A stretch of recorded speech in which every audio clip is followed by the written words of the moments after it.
이 병원 저 병원 마치 쇼핑을 하는 것처럼 이 닥터 쇼핑 하시는 분들 굉장히 많습니다. 와. 아이고. 네.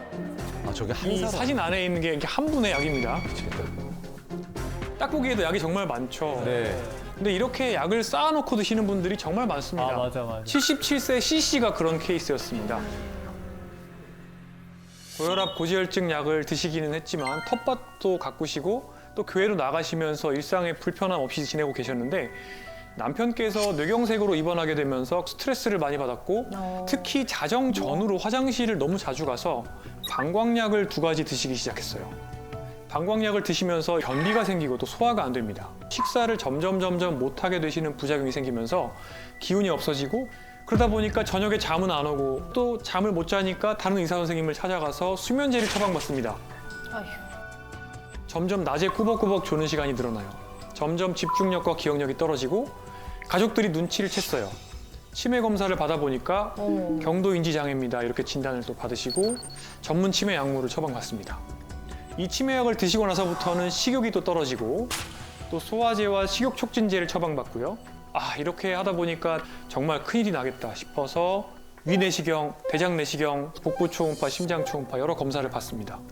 검사에 나오는 건 없어요.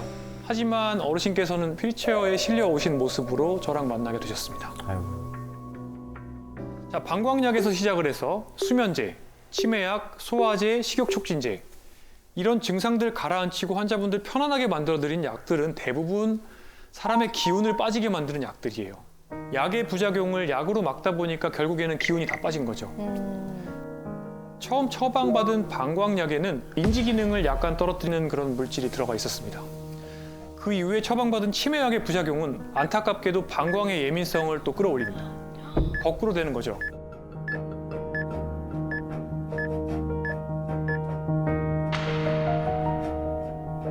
이렇게 상쇄되는 작용을 하는 약을 제거하고 부작용이 발생하는 약을 제거해주는 약물 정리 과정을 거쳤고요. 2주 뒤에 다시 C씨와 그 가족들을 만났을 때는요.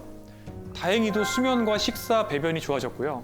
또 한 달 뒤에 인지 기능을 다시 평가해 보니까 다행히도 정상 범위까지 인지 기능이 회복되는 결과를 봤습니다. 와.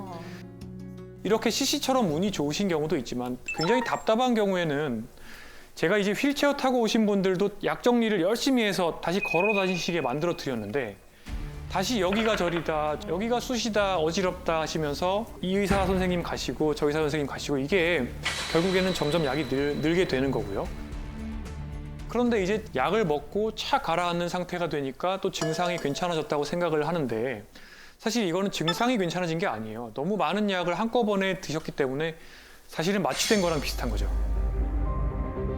점점 일상생활이 어려워지고 근육이 빠지고 몸져눕게 되는 지름길이에요. 자, 그래서 제가 어르신분들께 말씀을 드리고 싶은 거는 뭐냐면 어느 정도는 이 증상을 견디시고 또 받아들이실 필요가 있고 이렇게 살면서 우리가 경험하는 모든 증상들을 약으로 깨끗이 다 없앨 수는 없거든요. 무조건 이 증상에는 이 약, 이렇게 증상을 누르려고 하지 말고 기본적인 생활 습관 개선을 먼저 고려해 보는 걸 추천드리고 싶어요. 예를 들어서 야간요, 밤에 소변 자주 보러 가시는 분들 브릿지 운동 같은 것들 열심히 하시고 케겔 운동 하시고 이런 것들 하시다 보면 좋아지는 경우 많이 있거든요. 그런데 약만 들다 보면 그 약의 부작용이 약을 또 부르고 이렇게 되는 거죠. 그 다음은 마음 건강, 멘테이션입니다. 특히 저는 마음 챙김을 여기서 굉장히 중시하는데요. 마음 챙김을 이해하려면 반대된 상태를 보시면 됩니다. 마음 놓침 상태죠. 정말 목적 없이 스마트폰을 스크롤하거나 쇼폼을 계속 보면서 자극을 탐닉하는 상태에 가깝죠. 이것은 마음 챙김에서 가장 멀어져 있는 마음 놓침 상태라고 볼 수 있습니다. 마음 놓침 상태가 계속되면 이것에 걸리기 쉬워집니다. 바로 치매입니다.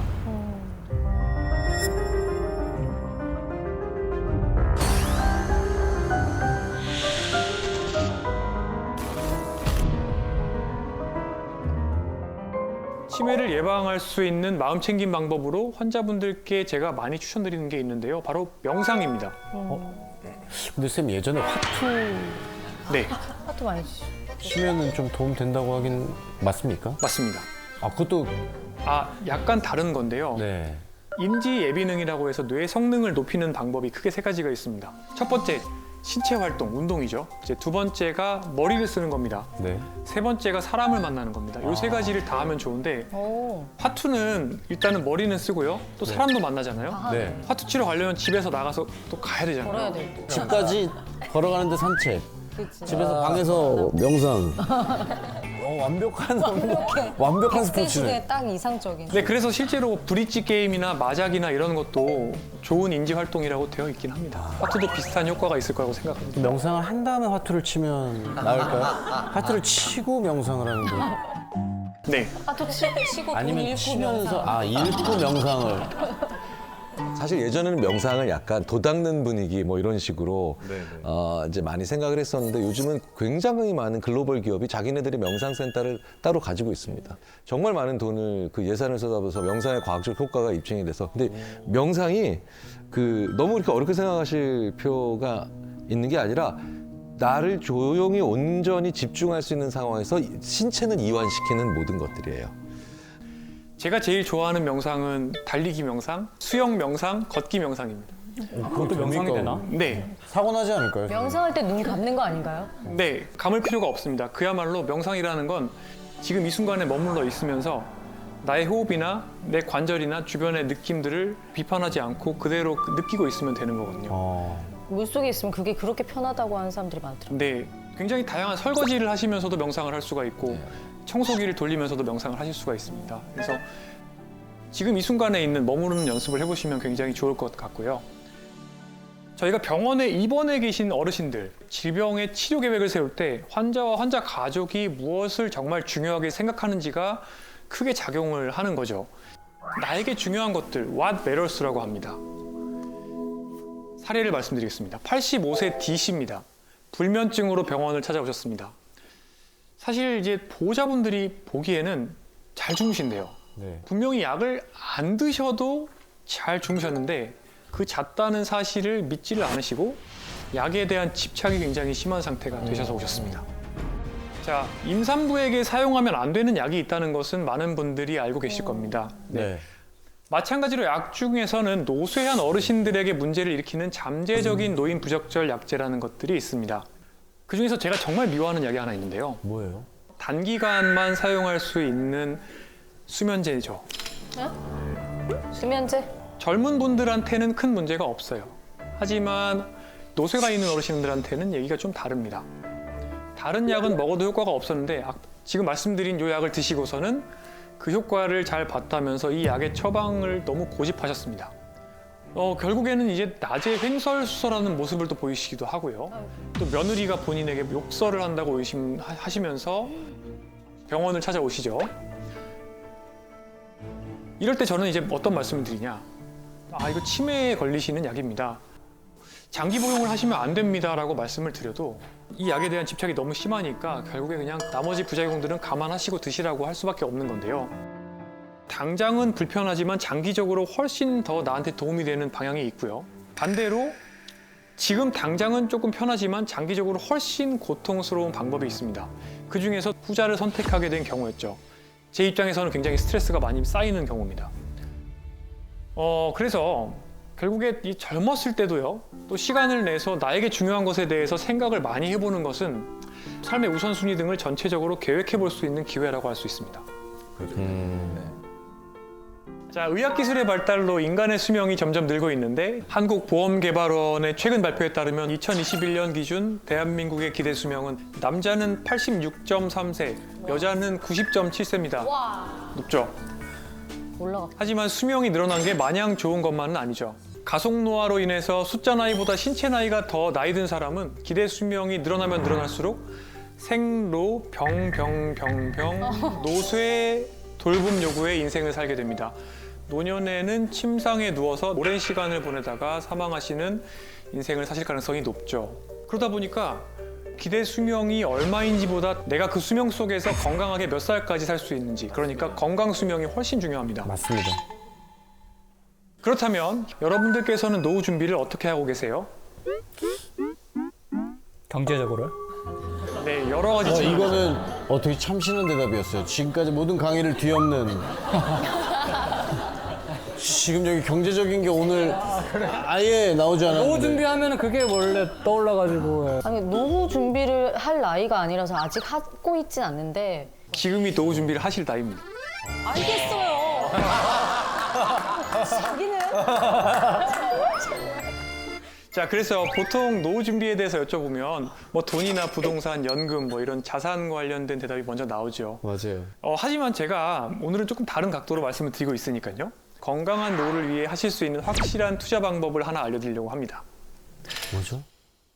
근력 운동을 하셔서 근육을 지키는 근테크가 사실은 노년을 위해서 꼭 하셔야 되는 굉장히 성공률이 높은 투자 방법이세요. 근테크. 직접적인 또 간접적인 비용들을 한꺼번에 다 따져서 계산을 해보면 근육 1kg에 한 1,300만 원 정도의 가치가 나옵니다. 예, 진짜요? 그렇죠. 뭐 제가 미리 여러분들의 체성분 분석 결과지를 받았습니다. 아, 인바디. 아, 네. 자, 30대 이승훈 씨와 40대 황재성 씨 중에 누가 더 노후 준비를 잘했을까요? 공평하게 다 같이 오픈하죠. 저랑 김경일 교수님이랑 저랑 다섯이. 왜 또 그러세요, 진짜. 네. 이승훈 씨는 골격근량이 33.7kg으로 약 4억 2천만 원 정도의 근육 자산을 가지고 계세요. 벌써 4억 벌었어? 근육을. 와, 이 친구 네. 내 집 마련하겠는데 이제. 4억이면 황재성 씨는 골격근량이 33.7kg으로 약 4억 2천만 원 정도의 근육 자산을 가지고 계세요. 벌써 4억 벌었어? 와, 이 친구 네. 내 집 마련하겠는데 이제. 4억이면 뭐야 이거? 황재성 씨는 골격근량 32.5kg으로 많다. 뭐야? 예, 약 4억 1천만 원 정도의 근육 자산을 가지고 계십니다. 관리가 잘 돼 있네요. 네. 운동 안 하잖아요. 해요. 네, 운동합니다. 와, 관리 잘했다. 자, 사람의 근력은 30대 전후부터 줄어들기 시작하는데요. 특히 60대가 되면 매년 3%가량 감소하게 되고요. 근력이 떨어지고 근육량이 부족해지면 근감소증, 골다공증, 게다가 당뇨병 같은 만성질환을 잃게 될 가능성이 크게 증가되고요. 특히 어르신들에서는 굉장히 위험한 사고죠. 낙상, 네. 골절의 위험이 굉장히 높아집니다.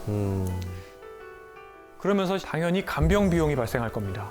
만약에 노년에 가장 크게 돈 나갈 구멍인 간병비와 의료비를 줄이지 못하면 대체 얼마나 새어나가게 될지 혹시 생각해 보셨나요?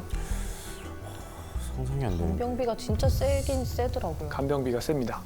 네. 2019년에는 하루 7에서 9만 원이던 간병비가 2013년에는 거의 15만 원에서 20만 원까지 올랐습니다. 하루에. 네. 24시간 간병을 쓰시려면 한 달에 5, 600만 원 정도를 쓰시게 됩니다. 와, 진짜 비싸.